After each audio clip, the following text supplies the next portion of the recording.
আল্লাহর কসম, আল্লাহর কসম, আল্লাহর কসম। আল্লাহ রাসূল বলেন, তোমার দুনিয়াতে যা লাগবে, তোমার কবরে যা লাগবে, তোমার হাসরে যা লাগবে, তোমার মিজানে যা লাগবে, তোমার জান্নাতে যা লাগবে, তোমার দুনিয়াতে যত ক্ষতি থেকে তুমি বাঁচতে চাও, কবরে হাসরে মিজানে যত ক্ষতি থেকে তুমি বাঁচতে চাও, সমস্ত কিছুর জন্য যথেষ্ট হয়ে গেল। এদেরকে তুমি মুমিন বলে ফতোয়া দিয়ে দাও। দুইটা অফার হয়ে গেল। এক নম্বরে দুনিয়ার মধ্যে যা আছে তার চেয়ে দামি হয়ে গেল। দুই নম্বরে আল্লাহর জিম্মায় ঢুকে গেল। তিন নম্বর অফার হলো মুমিনের তালিকায় তোমার নাম উঠে গেল। চার নম্বর অফার হলো মুনাফিকের লিস্ট থেকে তোমার নামটা কেটে গেল। এবার পাঁচ নম্বর অফার, রাসূল বলেন ফালাহু আজরু হাজ্জাতিন ওয়া উমরাতিন তাম্মাতিন তাম্মাতিন তাম্মাতিন। একটা হজ একটা উমরা পুরা সওয়াব পাবে। এসপির জিম্মায় ঢুকে গেলে ও সিয়ারটাকে খুঁজে পায় না। ডিআইজি জিম্মায় ঢুকে গেলে এসপিআর তাকে খুঁজে পায় না। আইজি জিম্মায় ঢুকে গেলে ডিআইজি তাকে খুঁজে পায় না। সচিবের জিম্মায় ঢুকে গেলে আইজি তাকে খুঁজে পায় না। প্রধানমন্ত্রী জিম্মায় ঢুকে গেলে স্বরাষ্ট্রমন্ত্রী তাকে খুঁজে পায় না। আর শাহজিবের মালিকের জিম্মায় ঢুকে গেলে অভাব তাকে খুঁজে পাবে কেন? ভূমিকম্প তাকে খুঁজে পাবে কেন? সে তো আল্লাহর জিম্মায় আছে। লজ্জাস্থানকে হেফাজত করে যারা, 5 নাম্বার ওয়াদা রক্ষা করে যারা, 6 নাম্বার আমানতকে হেফাজত করে যারা, 7 নাম্বার নামাজের সময়ের হেফাজত করে যারা, আল্লাহ তাআলা বলেন এরা না কামিয়াব, এরা না জান্নাতুল ফিরদাউসের ওয়ারিস। ফজর আর করব না কাজা, দুনিয়ার আখিরাতে খাবো না সাজা। ফজরের 2 রাকাত সুন্নতের দাম কত? আল্লাহর নবী বলেন রাকাতা সালাতুল ফজরি খায়রুম মিনাদ দুনিয়া ওয়া মা ফিহা। ফজরের 2 রাকাত সুন্নতের দাম কত? দুনিয়ার মধ্যে যা আছে তার চেয়েও দামি। এবার রাসূল বলেন ফজরের 2 রাকাত ফরজের দাম কত? মান সাল্লা সালাতাল ফজরি ফাহুয়া ফি জিম্মাতিল্লাহ। আল্লাহর নবী বলেন ফজরের নামাজ যে জামাতের সাথে পড়লো সে আল্লাহ তাআলার জিম্মাদারিতে ঢুকে গেল।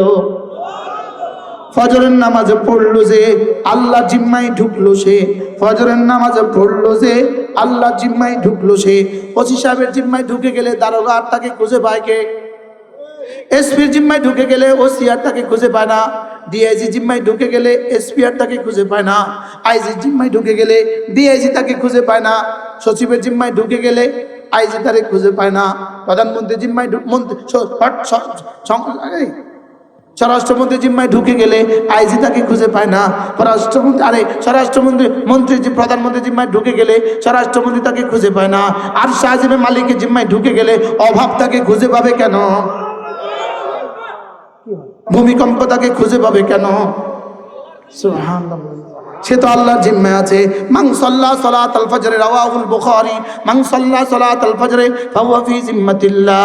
যে ফজর নামাজ পড়লো সে আল্লাহর জিম্মাতে ঢুকে গেল। পড়বো তো ফজরের নামাজ। তাহলে আমার দলের নাম কি? ফজর প্রজন্ম। বলেন আমার দলের নাম কি? ফজর নামাজ যারা পড়ে, আল্লাহর কসম, আল্লাহর কসম, আল্লাহর কসম, আল্লাহ রাসূল বলেন ফজর যারা পড়ে এদেরকে তুমি মুমিন বলে ফতোয়া দিয়ে দাও। এবার রাসূল বলেন ফজরের নামাজ উম্মতের জন্য সবচেয়ে বড় পরীক্ষা। ফজরের নামাজ উম্মতের জন্য সবচেয়ে বড় পরীক্ষা। পরীক্ষা এত কঠিন হয় না যে কেউ পারে না, এত সহজ হয় না যে সকলেই পারে। কি হয় বলেন? পরীক্ষা কি? পরীক্ষার বেলায় একটা সিদ্ধান্ত আছে। কি সিদ্ধান্ত? এত কঠিন করা যাবে না, কেউ পারে না। এত সহজও করা যাবে না, যারা ঘুরে তারাও পারে। যেমন না গত পরীক্ষাটা সরকার কি শক্ত করে নিছে? নিছে না? গত পরীক্ষা, গত প্রশাসনে এই ম্যাট্রিক ইন্টার পরীক্ষা শক্ত করে নিছে না? 2024 সালে 25 সালে যে পরীক্ষা হচ্ছে শক্ত হয়েছে না? হয় নাই? কি শক্ত দেখছেন? সামনে ইনশাল্লাহ আরো অনেক বেশি শক্ত হবে। পরীক্ষা যে পরিমাণ কঠিন হবে, জাতির ভবিষ্যৎ এই পরিমাণ সুন্দর হবে। তাহলে এবার বলুন তো দেখি, ফজর পরীক্ষা। বলেন ফজর কি পরীক্ষা? এত কঠিন হয় না যে কেউ পারে না, এতটা সহজ হয় না যে সকলেই পারে। এজন্য আলহামদুলিল্লাহ ফজরের পরীক্ষা, আলহামদুলিল্লাহ ফজরের পরীক্ষা, আলহামদুলিল্লাহ আমরা এখানে যারা আছি, মাদ্রাসা যারা আছি, শতভাগ পাস। ফজর পরীক্ষা যারা পাস তারা হাত তোলেন। আজ থেকে পাস হবো ইনশাআল্লাহ। এবার যারা সামনে হবা তারা হাত তোলেন। বলেন ইনশাআল্লাহ, বলেন ইনশাআল্লাহ। ফজর পড়বো তো ইনশাআল্লাহ। কবে থেকে পড়বেন? বন্ধুরা তোমাদের পায়ে ধরে বলি, নিয়ত বানাও যে ইনশাআল্লাহ আমি আর ফজর ছাড়ব না। বলেন ইনশাআল্লাহ, বলেন। সব বন্ধু নিয়ত করো ইনশাআল্লাহ। যে সময় ঘুমালে তুমি উঠতে পারবে না এর আগে ঘুমাও। যে সময় ঘুমালে উঠা সহজ হবে ওই সময় ঘুমাও। পায়ে ধরে বলি কর না ইনশাআল্লাহ। মোবাইলে অ্যালার্ম লাগাও, বন্ধু বন্ধুকে জাগাবার জিম্মেদারি নাও, দোস্ত দোস্ত বন্ধু হও, যে আমি তোমাকে জাগাবো, তুমি আমাকে জাগাবো। বলেন ইনশাআল্লাহ। ফজরের নামাজ পড়লো যে আল্লাহ জিম্মাই ঢুকলো সে, ফজরের নামাজ পড়লো যে আল্লাহ জিম্মাই ঢুকলো সে, ফজরের নামাজ পড়লো যে আল্লাহ জিম্মাই ঢুকলো সে। দুইটা অফার হয়ে গেল। এক নম্বরে দুনিয়ার মধ্যে যা আছে তার চেয়ে দামি হয়ে গেল। দুই নম্বরে আল্লাহ জিম্মাই ঢুকে গেল। তিন নম্বর অফার হলো মুমিনের তালিকায় তোমার নাম উঠে গেল। চার নম্বর অফার হলো মুনাফিকের লিস্টি থেকে তোমার নামটা কেটে গেল। এবার 5 নাম্বার অফার, আল্লাহ নবী বলেন কোন মানুষ যদি ফজরের নামাজের পরে ওই যায় নামাজে বসে থাকে, একটুখানি জিকির করে, সূর্য ওঠার পরে যদি 2 রাকাত নামাজ পড়ে, রাসূল বলেন ফালাহু আজরু হাজ্জাতিন ওয়া উমরাতিন তাম্মাতিন তাম্মাতিন তাম্মাতিন, একটা হজ একটা উমরা পুরা সওয়াব পাবে। শুনবো তো, পড়বো তো। এরপরে আল্লাহ নবী বলেন কোন মানুষ যদি ফজরের পরে সূরা ইখলাস পড়ে 3 বার, সূরা ফালাক পড়ে 3 বার, সূরা নাস পড়ে 3 বার, এই 3টা সূরা যদি ফজরের পরে পড়ে 3 বার 3 বার 3 বার, মাগরিবের পরে পড়ে 3 বার 3 বার 3 বার, রাসূল বলেন যাও কথা দিলাম তাজজিকা মিন কুল্লি শাই, তোমার দুনিয়াতে যা লাগবে, তোমার কবরে যা লাগবে, তোমার হাসরে যা লাগবে, তোমার মিজানে যা লাগবে, তোমার জান্নাতে যা লাগবে, তোমার দুনিয়াতে যত ক্ষতি থেকে তুমি বাঁচতে চাও, কবরে হাসরে মিজানে যত ক্ষতি থেকে তুমি বাঁচতে চাও, সমস্ত কিছুর জন্য এই 3টা সূরা যথেষ্ট হয়ে গেল। পড়বো তো ইনশাআল্লাহ। কবে থেকে পড়বেন? আজ থেকে। বলেন ইনশাআল্লাহ। قد أفلح المؤمنون الذين هم في صلاتهم خاشعون, কামিয়াব কারা? ওই সমস্ত মুমিন কামিয়াব যারা বিনয়ের সাথে নামাজ পড়ে। 2 নম্বরে ওয়াল্লাযীনা হুম আনিল লাগওয়ি মুরিদুন, যারা না অহেতুক কাজ থেকে বিরত থাকে, অনর্থক কাজ থেকে বিরত থাকে। 3 নম্বরে ওয়াল্লাযীনা হুম আলা, পড়েন পড়ো, ওয়াল্লাযীনা হুম লিয-যাকাতি ফাঈলুন, যারা হিসাব করে করে যাকাত দেয়। 1 নাম্বার বিনয়ের সাথে নামাজ পড়ে যারা, 2 নম্বরে অহেতুক কাজ থেকে বেঁচে থাকে যারা, 3 নম্বরে হিসাব করে করে যাকাত দেয় যারা, 4 নম্বরে লজ্জাস্থানকে হেফাজত করে যারা। আল্লাহ সুবহানাল্লাহ বলেন। 4 নম্বরে কি? লজ্জাস্থানকে হেফাজত করে যারা, লজ্জাস্থানকে হেফাজত করে যারা। 5 নাম্বার ওয়াদা রক্ষা করে যারা। 6 নাম্বার আমানতকে হেফাজত করে যারা। 7 নাম্বার নামাজের সময়ের হেফাজত করে যারা। কয়টা হইল? 7টা। এবার আবার মুখস্থ করেন। 1 নাম্বার খুশু এর সাথে নামাজ পড়ে যারা। 2 নাম্বার অনর্থক কাজ ছেড়ে দেয় যারা। 3 নাম্বার হিসাব করে যাকাত দেয় যারা। 4 নাম্বার লজ্জাস্থানকে হেফাজত করে যারা। 5 নাম্বার ওয়াদা রক্ষা করে যারা। 6 নাম্বার আমানত রক্ষা করে যারা। 8 নাম্বার নামাজের সময়ের হেফাজত করে যারা। 7 নাম্বার সময়ের হেফাজত করে, নামাজের সময় দেখে দেখে নামাজ পড়ে। সুবহানাল্লাহ বলেন। জোহরের নামাজ আসরের সময় পড়ে না, আসরের সময় মাগরিবের সময় পড়ে না, এরা নামাজের সময়ের হেফাজত করে। আল্লাহ তাআলা বলেন এরা না কামিয়াব, এরা না জান্নাতুল ফিরদাউসের ওয়ারিস। আচ্ছা, এই 7টার সাথে অঙ্ক করা কোনো সংঘাত আছে? ইংরেজি পড়া কোনো সংঘাত আছে? কলেজে চাকরি করা কোনো সংঘাত আছে? ব্যবসা করা কোনো সংঘাত আছে?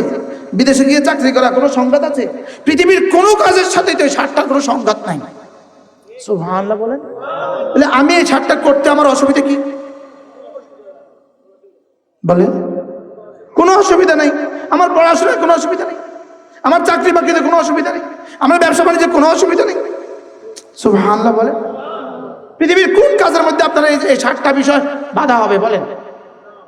তাহলে আমার এই 7টা করতে অসুবিধা কোথায়? শুধু একটা বিষয়, যদি ঢাকাতে 1 তলা বাড়ি আপনি ওয়ারিস হবেন, এটা যদি আপনার জন্য এত সুখকর হয়, কুমিল্লা শহরে 5 তলা বাড়ির ওয়ারিস হবেন, এটা যদি এত সুখকর সংবাদ হয়, রব বলেন আমি কসম খেয়ে বলছি তুমি জান্নাতুল ফেরদাউসের ওয়ারিস হবা। কি বলেন? কি বলছে বলেন? কেউ তো খুশি হইলেন না। আর কোন শব্দ বললে আপনি খুশি হইতেন? আল্লাযীনা ইয়ারিসুনাল ফিরদাউস, এরা না জান্নাতুল ফিরদাউসের ওয়ারিস, এরা জান্নাতুল ফিরদাউসের ওয়ারিস। আল্লাযীনা ইয়ারিসুনাল ফিরদাউস হুম ফিহা খালিদুন, আর এমন ওয়ারিস জীবন আর কখনো তারা জান্নাত থেকে বের হবে না। সুবহানাল্লাহ। পৃথিবীর সমস্ত সফলতা এর পেছনে বিফলতা অপেক্ষা করে, পৃথিবীর সমস্ত ক্ষমতা এর পেছনে ক্ষমতাচ্যুত হওয়া অপেক্ষা করে। আপনি কি মনে করেন আজকের হুকুমত সারা জীবনের জন্য? আপনি কি মনে করেন ট্রাম্প সারা জীবনের জন্য? আপনি কি মনে করেন নেতানিয়াহু সারা জীবনের জন্য? হ্যাঁ, লেকিন জান্নাতে যে ঢুকবে, না না না, জীবন জীবন জীবন জীবন যেখানে কদ্দুর, আল্লাহ যদ্দুর তদ্দুর। যেখানে আল্লাহ তাআলা যতদিন, জান্নাতে আমি আর আপনি ততদিন।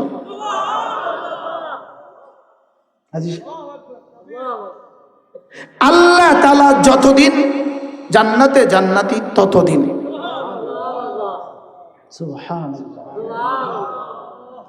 الذين يرثون الفردوس هم فيها خالدون। সাত গুণে গুণী যারা জান্নাতুল ফিরদাউসের ওয়ারিস তারা, সাত গুণে গুণী যারা জান্নাতুল ফিরদাউসের ওয়ারিস তারা। এখন প্রশ্ন হলো কারা সাত গুণের গুণী হবে? মুমিনিন সাত গুণে গুণী হবে। যেই মুমিন সাত গুণে গুণী হয় জান্নাতুল ফিরদাউসের ওয়ারিস হয়। বলেন সাত গুণে গুণী যারা জান্নাতুল ফিরদাউসের ওয়ারিস তারা। ও ঢাকাতে তো বাড়ির ওয়ারিস না? কিছু ওই মুরব্বীরা এটা কিছুই না। আরে গোটা নিউ ইয়র্কের যদি তুমি মালিক হয়ে যাও, আল্লাহর কসম কিছুই না। কি বলছি বলেন? পৃথিবীর সবচেয়ে দামি বাড়িটা একজন মুসলিম ধনকুবের বাড়ি, পৃথিবীতে সবচেয়ে দামি বাড়ি।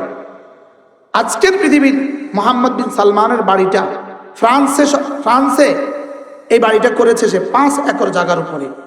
এর চেয়ে সুন্দর বাড়ি পৃথিবীতে আর নাই। এটা পৃথিবীর সবচেয়ে দামি বাড়ি, সবচেয়ে সুন্দর বাড়ি ফ্রান্সে মোহাম্মদ বিন সালমানের বাড়ি, শুধু 5 একর জায়গার উপরে। আর আদনা জান্নাতির বাড়ি 10 দুনিয়া বরাবর জান্নাত। কি আমি দুনিয়াতে এক বাড়িতে যাওয়ার সৌভাগ্য হয়েছে, বর্তমান দুবার আমিরের বাড়িতে যাওয়ার সৌভাগ্য হয়েছে আমার। শুধু ওই ক্লিন করে ক্লিনার ওই বাড়িতে 800। ওই বাড়িতে যারা পরিষ্কার পরিচ্ছন্নতার কাজ করে তারা কতজন? 800 জন। কিন্তু ওই বাড়িতে ওই বাদশাহ জীবনে একবার ঢুকছে। আমি বলছি উনি কি জীবনে আসছে কখনো? একবার হেলিকপ্টারও নামছে বিবিদেরকে নিয়ে, একটু ঢুকে ঘন্টাখানেক থেকে চলে গেছে।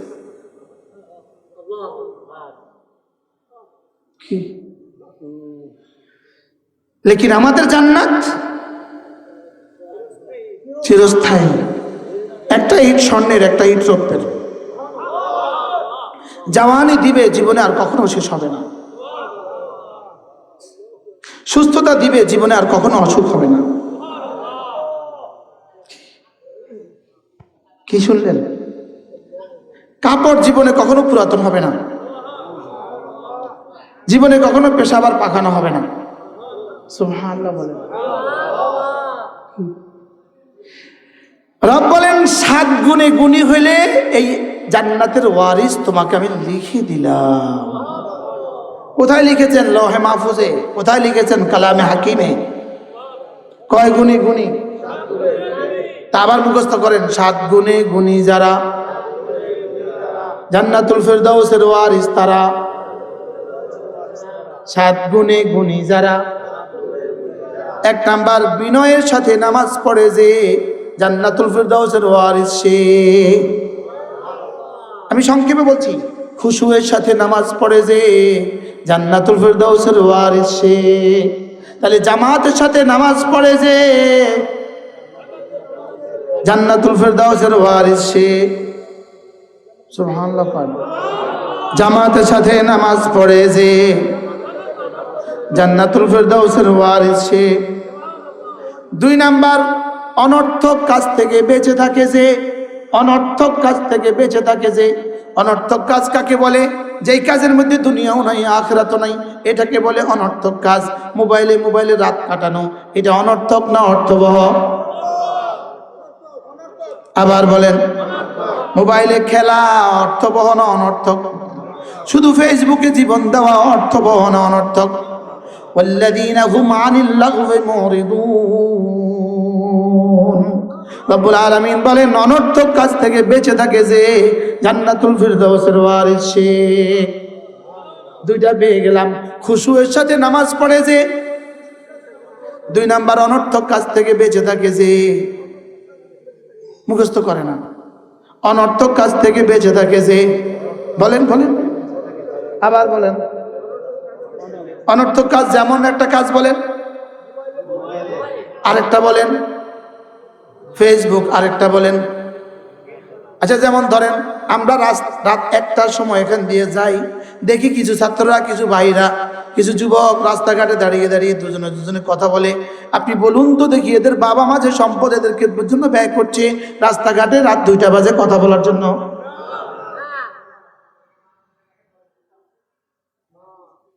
কি হ্যাঁ? আবার বলেন অর্থবহ না অনর্থক? কি বলছি বলেন। অনর্থক কাজ তোমাকে কি কি উপহার দিতে পারে? অনর্থক কাজ তোমাকে ডাক্তার বানাবার ছিল, তুমি ডাক্তার হওয়ার ছিল। অনর্থক কাজ তোমাকে অটো চালানেওয়ালা বানায়া দেয়। বাস্তব না বাস্তব?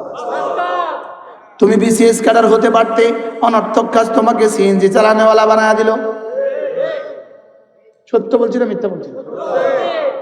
অনর্থক কাজ, তুমি তো ইঞ্জিনিয়ার হওয়ার কথা ছিল, লেকিন তুমি এখন মুদি দোকানে দোকানদারি করো। বাস্তব না বাস্তব? এখন গাড়ি চালায়। শুধু তার জীবনের অনর্থক কাজগুলো তাকে এই পরিমাণ বরবাদ করে দিয়েছে। বাস্তব না বাস্তব? হ্যাঁ? তাহলে কোরআন শুধু আখিরাত শিখায় না, দুনিয়াও শিখায়? হ্যাঁ না না, কোরআন দুনিয়া এবং আখিরাত দুটোটা শিখায়। সুবহানাল্লাহ বলেন। তাহলে অনর্থক কাজ থেকে বেঁচে থাকে যে কামিয়াব সে। قد أفلح المؤمنون الذين هم في صلاتهم خاشعون। নামাজ যে পড়ে না, আল্লাহর কসম আল্লাহর কসম আল্লাহর কসম, সে দুনিয়াতেও শতভাগ সফল হইতে পারবে না, আখিরাতেও শতভাগ সফলের প্রশ্নই আসে না। কি নামাজ যে পড়ে না, বলেন নামাজ যে পড়ে না, প্রফেসর তো হয়ে গেছে, লেকিন তার হৃদয়ের দুনিয়া দেখো খুলখুল্লা, হৃদয়ে যাতনার কোনো অভাব নাই। বাস্তব না বাস্তব বলেন? ডক্টরও তো হয়ে গেছে, লেকিন তার হৃদয়ের দুনিয়া দেখো, পেরেশানির কোনো অন্ত নাই। বাস্তব না বাস্তব বলেন? তাহলে সফল মানুষকে বিনয়ের সাথে নামাজ পড়ে যে, দুই নাম্বার অনর্থক কাজ ছেড়ে দেয় যে। সুবহানাল্লাহ বলেন। অনর্থক কাজ ছেড়ে দেয় যে, বলেন বলেন আবার বলেন অনর্থক কাজ ছেড়ে দেয় যে। তাহলে মোবাইল ইউজ করবা কতক্ষণ? প্রয়োজন পড়ে যতক্ষণ। মোবাইল একটা কেমন জিনিস, বাথরুম যেমন মোবাইল তেমন, বাথরুম যেমন অতীব প্রয়োজন, মোবাইল তেমন অতীব প্রয়োজন। তাহলে বাথরুমে কতক্ষণ? প্রয়োজন লাগে যতক্ষণ। তাহলে মোবাইলে কতক্ষণ? প্রয়োজন থাকে যতক্ষণ। বুঝছে তো কিছু মাসা? না বুঝেন নাই? কি বুঝছেন? বুঝছেন কি বুঝে কন? হ্যাঁ হ্যাঁ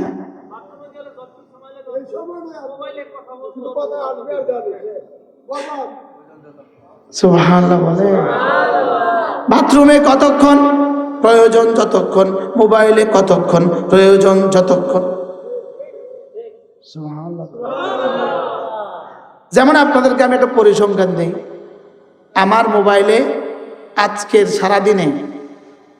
সারাদিনে আমি ফোন করেছি 2 বার। ইন্নালিল্লাহ কোন। আচ্ছা, আর রিসিভ করছি 3 বার। জি আলহামদুলিল্লাহ।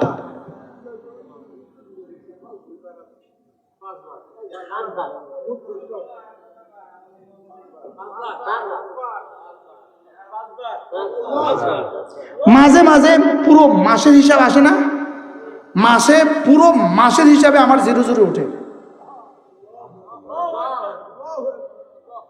প্রায় প্রতি মাসের খরচ আমার জিরো জিরো উঠে। সুবহানাল্লাহ, মনে হয় বিশ্বাস লাগে না।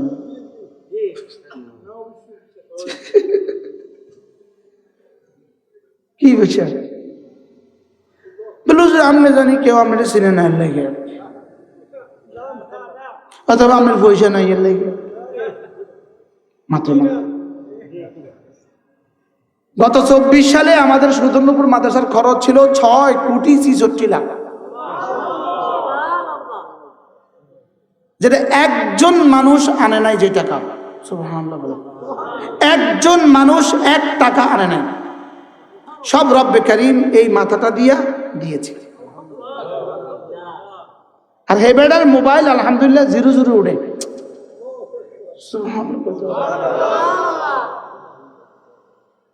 না শুধু মোবাইলে থাকবেন তো দেখবেন টিয়া আইব মাথে না। 24 ঘন্টা মোবাইলে থাকবেন তো দেখবেন টিয়া আইব। টিয়া দেখি ভূতে গেলেছেন। টাকা থাকে আসমানে, টাকা থাকে মূল আসমানে। অফিস সামাই রিজকুকুম, টাকা আছে আসমানে, থাকে আসমানে। ওখান থেকে তোকে নিয়ে আসতে হবে। সুবহানাল্লাহ বলেন। ওখান থেকে নামাতে লগি লাগবে, লগি। ওখান থেকে উপরে যেহেতু নামাতে কিছু লাগবে, ওটা পাঠতে হবে। ওখান থেকে পাঠতে হবে জিকির দিয়া। সুবহানাল্লাহ বলেন। পাঠতে হবে কি দিয়া? 2024 সালে আমাদের খরচ কত হয়েছে? অডিটে 6,66,00,000 টাকা মাত্র। ও মোবাইল টিভি পাইছে। আল্লাহর কসম, এই টাকা রব দিয়েছে। আরেকটা জিনিস আছে আমার পকেটে, হেডার বরকত। আমার তসবিহ কই নেন, দাইয়ের পকেটে নেন, হেডার পকেটে তসবিহ কেন দেন না? একদম না, হেডার পকেটে না কেন? কি দেখবেন? সুবহানাল্লাহ, এই টাকা রব দিয়েছে তসবিহ, এটার বরকত। সুবহানাল্লাহ, এটা দিয়ে দেয়, এটা দিয়ে নেয়। কি বলছি বলেন? যেহেতু আমরা জাগতিক বিশ্বাসী, এর জন্য জাগতিকটা বললাম। এটার জন্য জাগতিকটা বললাম। এটা দিয়ে কি করে বলেন? আর এটা দিয়ে কি করে? আমি একটা বড় মাদ্রাসায় গেছি একবার। আমার একজন প্রিয় ওস্তাদ আছেন, ওই মাছার মুহাদ্দিস। তিনি বললেন, এক বেটা মাদ্রাসার দফতরে আসছে, দুপুর বেলা 5,000 টাকা নিয়ে আসছে। তো আইসা দফতরে ঢুকছে, দেখেছে দফতরে যিনি হিসাব রক্ষক আছেন উনি মোবাইল টিপে। আমি বলবো না উনি গুনাহ করছেন, এটা আমি বলবো না। মোবাইল টিপলে তো আর গুনাহ হয় না, কিছু জায়েজ কাজও আছে না, আছে না? তো ইনি মোবাইল টিপতেছেন। ওই লোকটা দফতরে ঢুকছে 5,000 টাকা দেওয়ার নিয়তে, লেকিন ইনি চোখও তোলেন নাই, সালামও দেন নাই, ইনি টাকাটা নিয়ে বের হয়ে গেছে।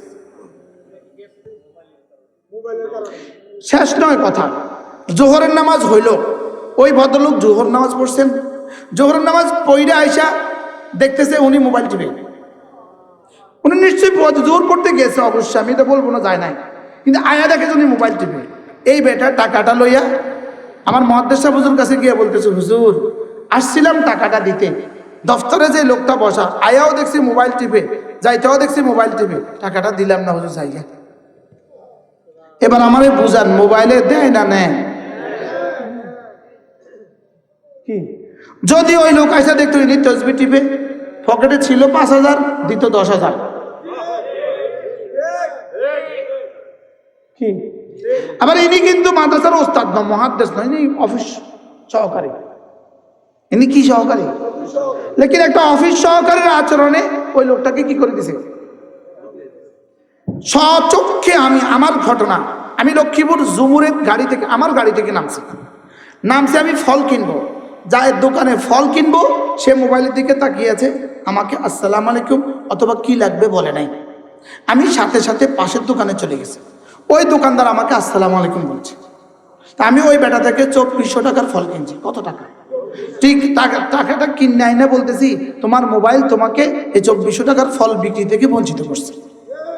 আমি নামছিলাম তোমার দোকানের সামনে, তুমি এত বড় গাড়িটা যে নামছি, আমার দামি গাড়িটা যে তোমার সামনে নামছিলাম, তুমি এটা খেয়াল করার টাইম হয় নাই। তোমার মোবাইলে তোমারে বঞ্চিত করছে, না জানি সারাদিনে তুমি কত থেকে বঞ্চিত হইছো। কি এরকম মোবাইলওয়ালা এদেশে আসেনি? মুদি দোকানদার, ফল দোকানদার আছে না? আছে না? বলে তাহলে মোবাইলে দেয় না নেয়? বলে তাহলে এটা হলো ওয়াল্লাযীনা হুম আনিল লাগওয়ি মুরিদুন। সুদর্ণপুর মাদ্রাসা আলহামদুলিল্লাহ 84 জন ওস্তাদ, পুরো মাদ্রাসায় দাপ্তরিক কাজের জন্য একটা বড় মোবাইল আছে অফিসে, আর এছাড়া বাকি কোনো ওস্তাদের কাছে কোনো বড় মোবাইল নেই। আলহামদুলিল্লাহ বলেন, ভাল লাগে না এই নিউজ? হ্যাঁ ভাল লাগে আলহামদুলিল্লাহ। পুরো পৃথিবী থেকে টাকা আসে, অনেকে শুধু টাকা দেয় এই জন্য, আমি এই জন্য আপনার মাঝে টাকা দিচ্ছি, এখানে ওস্তাদের কাছে নাকি বড় মোবাইল নাই। সুবহানাল্লাহ বলেন। ওয়াল্লাযীনা হুম আনিল লাগওয়ি মুরিদুন, যারা না অনর্থক কাজ থেকে বেঁচে থাকে। কামিয়াব কারা? খুশুয়ের সাথে নামাজ পড়ে যারা। 2 নাম্বার কামিয়াব কারা? অনর্থক কাজ থেকে বেঁচে থাকে যারা। সুবহানাল্লাহ। অনর্থক কাজ কি শুধু মানুষের আখিরাতকে ধ্বংস করে না দুনিয়াকেও ধ্বংস করে? বলেন। আচ্ছা, সারা বছর পড়াশোনা করে নাই, এবার নকল করে ম্যাট্রিক পাস করছে, এবার বলুন তো সে ভালো কোন কলেজে ভর্তি হবে?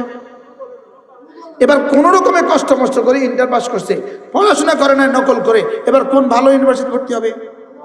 এবার কোনোভাবে ইউনিভার্সিটি ভর্তি হইলো, নকল পকল করে পাস করছে, এবার বলেন তো কোন বিসিএস সে টিকবে? কি এবার তার এই সাথী বিসিএস ক্যাডার, সে রেজিস্টার প্রাইমারি স্কুলে চাকরি করে। What is the difference between them? স্টুডেন্টরা বলে না what is the difference between them. একজন বইতে ছিল, একজন অনর্থক কাজে ছিল। মনে হয় বুঝেন নাই। একজন কোথায় ছিল? বইতে ছিল, আরেকজন কোথায় ছিল? তোমাদের অঙ্ক এটা অনর্থক নয়, তোমাদের ইংরেজি এটা অনর্থক নয়, তোমাদের ভূগোল এটা অনর্থক নয়, তোমাদের ইতিহাস এটা অনর্থক নয়, এটাও অর্থবহ। তুমি শুধুই ইংরেজিতে মেহনত করো, এটাই তোমাকে তোমার দুনিয়া আলোকিত করে দিবে। শুধুই বাংলাতে মেহনত করো, এটা তোমার দুনিয়াকে আলোকিত করে দিবে। শুধুই ইতিহাসে মেহনত করো, এটা তোমার দুনিয়াকে আলোকিত করে দিবে। এর সাথে ঈমান আমল জুড়ে দাও, তোমার আখিরাত আলোকিত হবে। আমরা কি বলতেছি বাংলা বন্ধ করে দাও? এটা কইতেছি? আমি বলি বাংলাও না, বাংলা বন্ধ করা লাগবে না। বাংলা বন্ধ করলে আমরা চলবো কিভাবে? মনে বুঝেন না? তোমরা সব ইংরেজি পড়া বন্ধ করে দিলে আমরা চলবো কিভাবে? জাতি চলবে কিভাবে? আমি বলি জাতির জন্য প্রাইমারি স্কুল, প্রাইমারি এডুকেশন অবশ্যই জরুরি, হাই স্কুল এডুকেশন অবশ্যই জরুরি, কলেজ ইউনিভার্সিটি অবশ্যই জরুরি, জাতির জন্য ইঞ্জিনিয়ারিং ইউনিভার্সিটি অবশ্যই জরুরি, জাতির জন্য মেডিকেল অবশ্যই জরুরি, অবশ্যই জরুরি। লেকিন প্রতিটা নাগরিকের জন্য কোরআন শিক্ষা অবশ্যই অবশ্যই অবশ্যই জরুরি। কি ভাই, শক্ত হয়ে গেছে কথা? কি বলছি বলেন, বুঝা বলেন। কি বলছি বুঝা কর না, সঠিক করে হতো শুধু। আবার বলেন, আবার বলেন। আরো বেশি দরকার না? দরকার না? আচ্ছা, আমি আপনাকে একটা প্রশ্ন করি, আনসার টু মি। একটা প্রশ্ন করি, সূরা ফাতিহা প্রতিদিন প্রতিটা মুসলমানকে কতবার পড়তে হয়? 32 বার। সূরা ফাতিহা প্রতিটা মুসলমানকে ডেইলি কতবার পড়তে হয়? আচ্ছা, একদিনে যদি 32 বার হয়, এক মাসে কতবার? 960 বার। 900। এবার 9 12 9 12 9 12 9 12 পূরণ করেন না। 100 960 বার। তো 960 বার যদি হয় তো 9 12 কত? 108। 10,800 বার এক বছরে পড়তে হয়। কতবার? 10,800 বার এক বছরে পড়তে হয়। 40 বছরে কতবার? এবার বলুন তো দেখি, সূরা ফাতিহা কাকে কাকে পড়তে হবে? বলো, প্রতিটা মুমিনকে পড়তেই হবে। যদি তিনি ডক্টর ইউনূস হন তাকেও পড়তে হবে, যদি তিনি তারেক জিয়াও হন তাকেও পড়তে হবে। একজনের চেয়ে বড় লিডার কেউ নাই, আর আরেকজনের চেয়ে বড় শিল্পপতি, বড় সফল ব্যক্তি আর কেউ নাই। সফল উদ্যোক্তা, সফল কি উনি ওনাকে নিজেকে মনে করে সফল উদ্যোক্তা। আমার থিওরি হলো সবাই উদ্যোক্তা হয়ে যাও, আর আমার থিওরি হলো সবাই উদ্যোক্তা হলে শ্রমিক হবে কে? সবাই আবার উদ্যোক্তা হয় কেমনে? সবাই উদ্যোক্তা, সবাই আবার উদ্যোক্তা হয় কেমনে? মনে হয় বুঝেন না, বুঝো নাই তোমরা স্টুডেন্টরা, বুঝো নাই। সবাই উদ্যোক্তা হলে শ্রমিক হবে কে? এজন্য সাম্যবাদের এই থিওরি আসল থিওরি নয়, এটা ধোঁকা। এটা কি? এটা ধোঁকা। তাইলে সূরা ফাতিহা পড়তে হবে প্রতিটা মোমেন্টকে প্রতিদিন 32 বার। তুমি আমারে বুঝায়া বলো, সারেগামা পাদানিসা একজন মুসলমানকে প্রতিদিন কতবার পড়তে হয়? এক মাসে কতবার? এক বছরে কতবার? জীবনে কতবার? হ্যাঁ, তাহলে যেটা পড়তে হবে না আমার জীবনে একবার, সেটার জন্য যদি প্রাইমারি স্কুলে আমি শিক্ষক নিয়োগ দিতে পারি, যেটা পড়তে হয় প্রতিদিন 32 বার, সেটার জন্য কত গুণ বেশি শিক্ষক নিয়োগ দেওয়া দরকার? আমি বুঝাতে পারছি তোমাদের? আচ্ছা, আত্তাহিয়াত ডেইলি কয়বার পড়তে হয়? আত্তাহিয়াত ফজরে 2 বার, জোহরে 3 বার, আর জোহরে 4 বার, প্রতি 4 রাকাতে 2 বার। বুঝেন না? জোহরে 5 বার পড়তে হয়। জোহরে কয়বার পড়তে হয়? আসরে 2 বার পড়তে হয়, মাগরিবে 3 বার পড়তে হয়, এর সাথে 2 বার, 1 বার, 2 বার, 5 বার পড়তে হয়।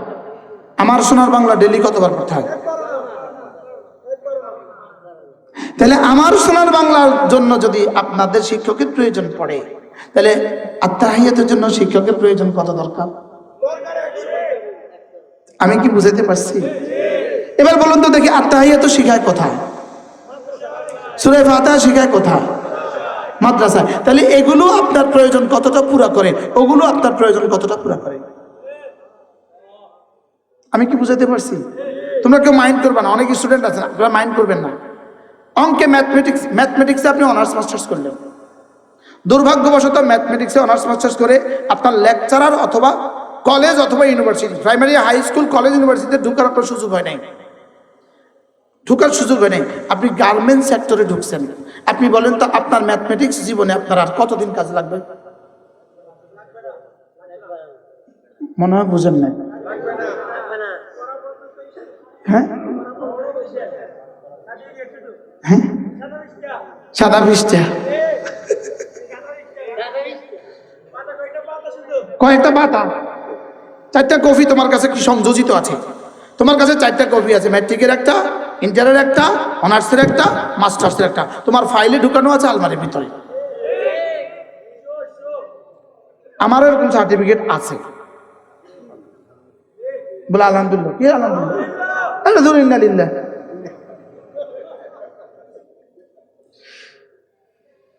আমি কামেলে ফার্স্ট ক্লাস 4th হয়েছি সারা বাংলাদেশে। সারা বাংলাদেশে কত?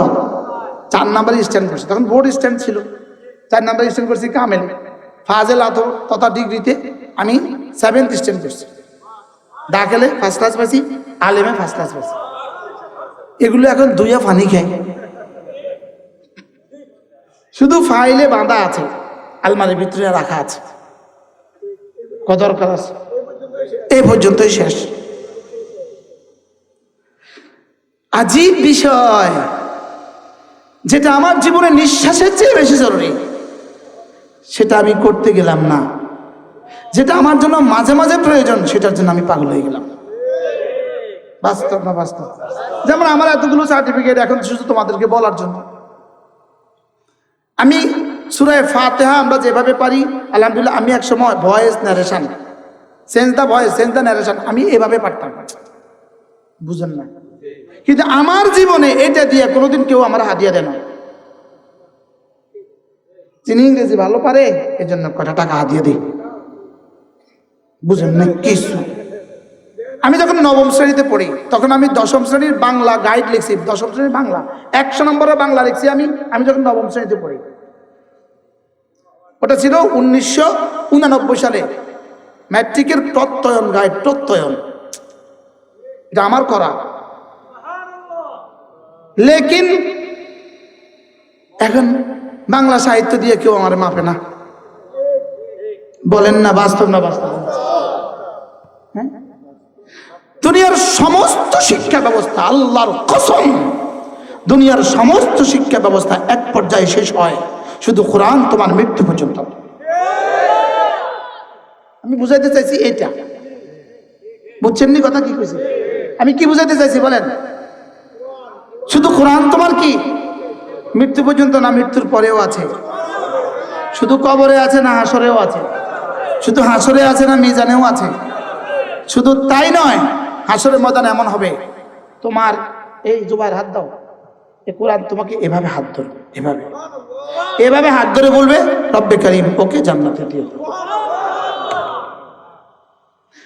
পারলে পৃথিবীর কোন জাগতিক শিক্ষা ব্যবস্থা হলো, পৃথিবীর কেউ পারলে কথা দৃঢ়তার সাথে বলুক যে ওই সাবজেক্টটা তার হাত ধরে তাকে জান্নাতে পৌঁছে দিবে।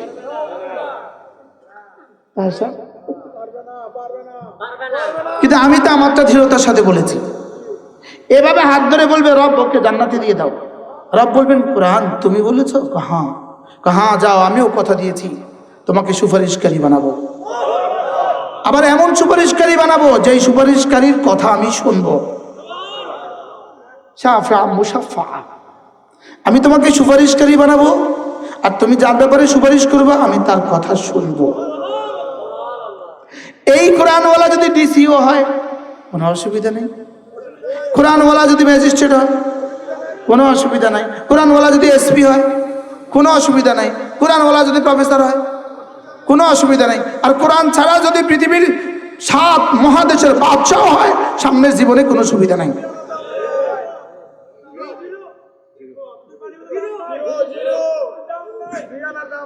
আমি কইতেছি আপনারাই কইতেছেন, বিষয়টা কি?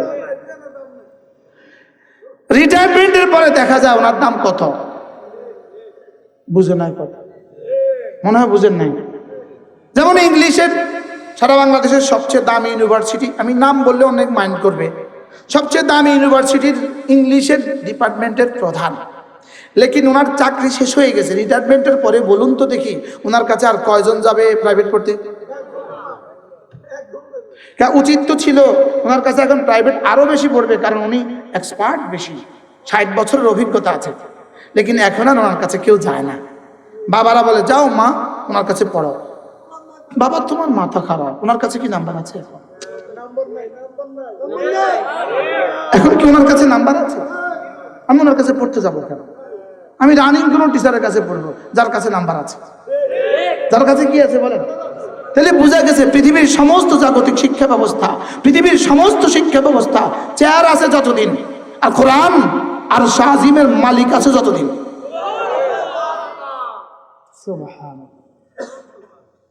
অনন্তকাল। এগুলো তো ভাষা আর কি, আপনিও একটা শব্দ চয়ন করছেন, আমরাও একটা শব্দ চয়ন শুনছি, এটা কি এখানেই শেষ? মূলত এটা একটা বাস্তবতা আছে। যেমন ধরেন এই কাগজটার পেছনে, কাপড়টার পেছনে, আমি এখন বললাম কাপড়টার পেছনে একটা ঘর আছে, আপনিও জানেন না আমিও জানি না, কিন্তু আমি বললাম এটার পেছনে একটা ঘর আছে, আপনি বললেন মিশা কথা।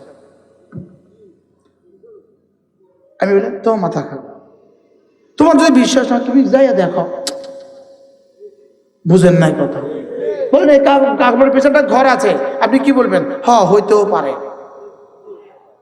না। আর যদি বিশ্বাস না হয় তুমি যাইয়া দেখো, তুমি ওইদিকে উকি মারার সাথে সাথে তুমি দেখছো এখানে একটা ঘর আছে। হুজুর ওকে ওকে ওকে একটা ঘর আছে। এখন ১৬ লাখ আম্বিয়া আলাইহিস সালাম বলেছেন জান্নাত আছে।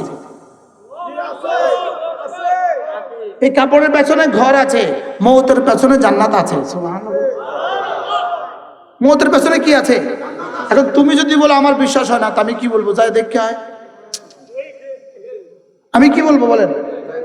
তো যাইয়া দেখে আয় মানে তুমি মরো, মরে দেখো, কিন্তু সেখানে তো মরে দেখায় কামব্যাকের সুযোগ নেই, মরলে আর আওয়ার সুযোগ নেই। বলেন মরলে আর আওয়ার কি নেই? তাহলে কি এখন বিশ্বাস করে মরবা না বিশ্বাস না করে মরবা? দেখো সুবহান, কি বুঝলেন বলেন? যদি মনে করো আমি বিশ্বাস না করে মরলাম, আচ্ছা, বিশ্বাস না করে মরার পরে যদি জান্নাত আর জাহান্নাম থাকে, তখন তুমি কি করবা আমাকে একটু বলো তো। তাহলে আমরা এখানে যারা আছি, আমরা কি বিশ্বাস করে মরবো না বিশ্বাস না করে মরবো? এবার শুধু বিশ্বাস করে বসে থাকবো না বিশ্বাস করার পরে কর্মে পরিণত করবো?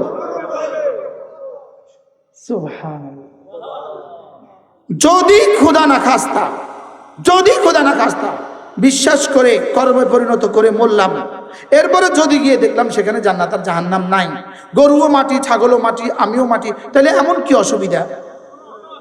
আচ্ছা, আর যদি দেখো নামাজের পুরস্কার জান্নাত আছে, না বেনামাজের পুরস্কার জাহান্নাম আছে, তখন তুমি কি করবো আমার একটু বুঝাও। শুধু নাফসি নাফসি না, ফিডা আর ফিডা, হ্যাঁ, আগুন আর আগুন, ওটা কি তামাশা না খেলনা? যদি বলে আমার বিশ্বাস হয় না, তাহলে যাও তুমি, তোমার ছুটি, তুমি অপেক্ষা করো। আর যদি বলো বিশ্বাস হয়, তাহলে কিন্তু বন্ধু তোমাকে মসজিদে আসতেই হবে। তাহলে এবার বলেন কার কার বিশ্বাস আছে? আলহামদুলিল্লাহ, আমরা বিশ্বাসীরাই আসছি এখানে। তাহলে আমরা কালকে থেকে মসজিদে আসবো ইনশাআল্লাহ। বলেন ইনশাআল্লাহ, বলেন ইনশাআল্লাহ। হাত নামান, ফজর থেকে মসজিদ শুরু হবে। আমি একটা আন্দোলন করছি, আমি একটা দল করি, সবাই তো নিজস্ব নিজস্ব দল আছে। বাংলাদেশে তো দলের অভাব নেই, আমার একটা দল আছে কমু। আমার দলটার নাম ফজর প্রজন্ম। এই দলের সভাপতি আমি, সেক্রেটারি আমি, আর সদস্য হলো যে যে আমাকে ভালোবাসে সব এই দলের সদস্য। হুজুর বলতেছে আমি সদস্য। আর কে কে সদস্য হবেন? বলেন ইনশাআল্লাহ, বলেন ইনশাআল্লাহ। কোন দলের সদস্য?